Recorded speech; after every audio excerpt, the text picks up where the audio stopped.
তোমরা শোনো, এই লাশের জানাজাও হবি না রে, কবরও হবি না রে। এই মাস্টারের কাছে অনেক লোকে অনেক টাকা পায়। এই দেনা যদি কেউ শোধ করে দিতে পারে তাহলে জানাজাও হবি, কবরও হবি, না হলে এই লাশ এখানেই পড়ে থাকবি। আমি বলছি কবর হবে। ও তাহলে তাহলে টাকা তুমি দিবা? তো দাও। মাস্টার চাচা সবাইকে উপকার করেছে। আমি যতদূর এই মানুষটা সম্পর্কে জানি তাতে করে কেউ কোনো টাকা পাবে না। লাশ আমি নিয়ে যাব, লাশের ময়নাতদন্ত করে আমি এই লাশ কবর দেওয়ার ব্যবস্থা করব।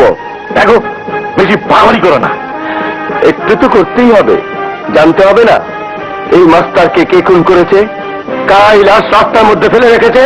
মাস্টার ছিল ডাকাত দলের ডালা, টাকা ভাগাভাগি নিয়ে গন্ডগোল আছে, তাই ডাকাতরা মারি ফেলেছে। গ্রামবাসী ভাই বোনেরা, আপনাদের কাছে আমার জিজ্ঞাসা, এই মাস্টার সারাটি জীবন আপনাদের ছেলে মেয়েদের লেখাপড়া শিখিয়েছে। এই মাস্টার আপনাদের জন্য অনেক কিছু করেছে। আপনারা কি কেউ দেখেননি এই লাশ কারা ফেলে রেখে গেছে? কেউ দেখেননি? আমি দেখেছি, আমি যখন পড়ছিলাম জানলা দিয়ে দেখলাম।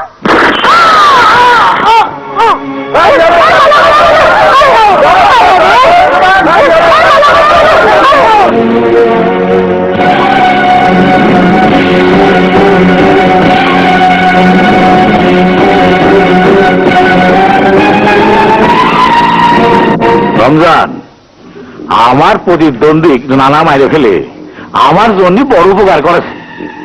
নানা ভাই আপনার খুব ভালো বন্ধু বলতে হবে। হয়, খুব ভালো বন্ধু, কিন্তু বন্ধুর উল্টো পিঠে আমি আবার নানার বড় শত্রু। আগে ডাকাত বাহিনী পুলিশের ধরা পড়ুক, তারপর তোকে নানা ভাইকে খুন করতে হবে।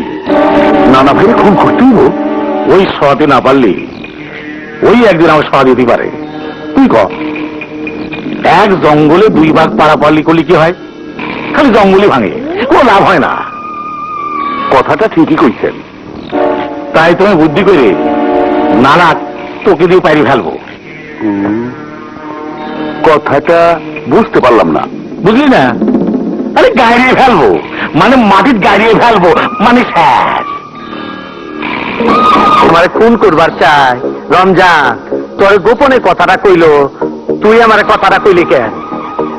নানা ভাই, আমার একটা নীতি আছে, নিজেদের মধ্যে যদি কেউ শত্রু হয় আমি তারে দেখবার পারি না, তার পক্ষে কাজও করি না।